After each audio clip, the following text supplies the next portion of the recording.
Here we go again. As some of you may know, I am no stranger to YouTube's copyright claim system, DMCA, copyright rules, laws in general, because a majority of my channel involves, checking things out, talking about music, reacting to music, covering music. I mean, I made an entire video at the start of the year basically saying I am done doing any kind of content where I don't know the label, work with them, work with the publisher to ensure that if I use copyrighted material that my stuff just won't get claimed. I just stopped dealing with that stuff, which even for myself, it has made it so, hey, there's this maybe really cool big song or big hype thing that people in my community want me to check out. And simply my answer back is, sorry, I can't. Don't know the publisher, or I maybe do know the publisher and label, and they straight up just are like, we don't want a whitelist. We don't care. We'll block videos. And that's its own whole thing, which since the start of the year, again, anything I've put up, I've just been working with labels to try to make sure it works, get things whitelisted. And it's been, stressful in its own sense to try to get things working and get some of labels on board, especially some of them having a much older school mentality of how all this stuff works. But, definitely seeing a lot of positive change still in the sense of seeing labels and publishers wanting their bands to, get promoted or showcased in modern media, YouTube, Twitch, TikTok, without having to battle the creators that want to help, share this music, talk about this music in a good or bad sense.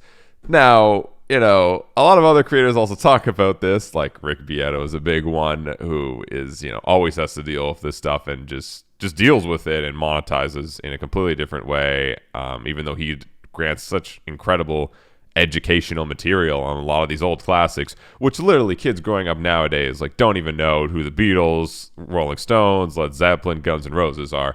And Rick Beato is low-key single-handedly keeping a lot of those old school classic rock, heavy metal bands alive and introducing it to a younger generation.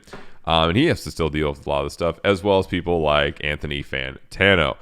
Great dude. Go watch his videos. He's a funny guy. He's been doing this for a long time, reviewing bands. The internet's busiest nerd. Got a copyright strike from a song, and apparently, using a little bit of the copyrighted material, like seconds here and there, splitting it up, in no way making it a replacement for the original song he was checking out, or a replacement for the video, or anything like that, and completely transforming the content, actually providing transformative, unique content protected under fair use. And he got a copyright strike for using a little bit of the content of the actual song, very minimalistic, not even a whole verse or chorus. But he wasn't too happy about the song. It's basically, I hope it's a parody at least, but it's a take on a child's lullaby classic, Twinkle, Twinkle, Little Star. Instead, titled Twinkle, Twinkle, Little and he just straight up got a copyright strike, which again, there's a lot of different layers of what publishers and copyright claimant owners and labels can do. As long as they own the copyrights, they can just say, hey, we know you're using this stuff, and fully allow it, not care. They can take your monetization, which is, most common thing that happens. They can block your video fully, which the only time I ever really agree with that is when the song's not out yet, to stop leaks. Totally makes sense. Other than that, blocking videos when the song's out, that just, reactions, covers, commentary videos, don't know why it exists. It just stops the song from getting out there. Good or bad press about it. And then you could go a step further, which myself, I've only received one in my entire life on my channel for 8 years, and you can get copyright striked. If you get up to 3 of those strikes on your channel within a certain period of time, your channel just gets deleted. Just, 3 strikes, you're out. What can you do when that happens, right? Well, you can try to appeal it and be like, hello, is this a mistake? People that initiated the entire process, they're the one who review it. So you can say whatever you want. If they just don't like what you said about something, right? If you reviewed a song, reacted to a song, made commentary about a song, and if they just really don't like that press being out there, they have the power to simply say, I'm going to strike that, block the video, and sure, you can appeal it, and then we're going to deny you, And then the only next action is legal action. And it's kind of weird. I mean, I understand why YouTube doesn't want to get involved with third-party claims and stuff because they just don't want to deal with it, right? They're like, you guys are dealing with your copyright issues. There's the claimant and the person who got the claim. We don't want to get involved. We don't want to deal with this stuff in any capacity.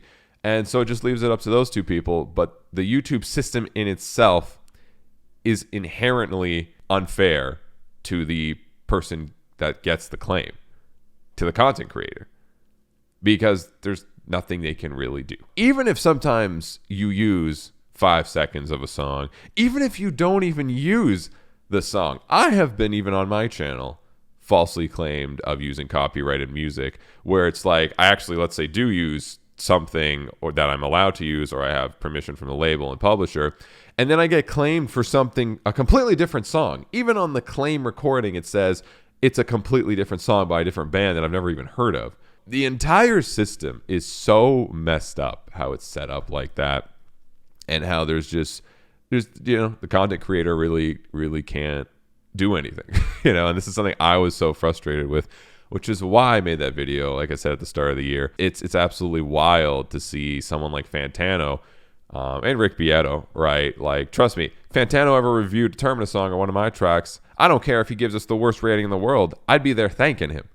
Dude gets you in front of a huge audience that at least starts a discussion about it. And sure, some people might be biased and think, oh, this sucks. Maybe the song does suck. But some people might really dig it. Like, you still get your track out there, and it's a person that's helping you do that, providing commentary about it, of their opinion, right? Their critiques. And, the fact that someone could just come along and be like, well, we don't like what you said. Striked. Sorry. Oh, yeah, by the way, if you get a couple more, your entire YouTube career, your YouTube channel is gone. Bye.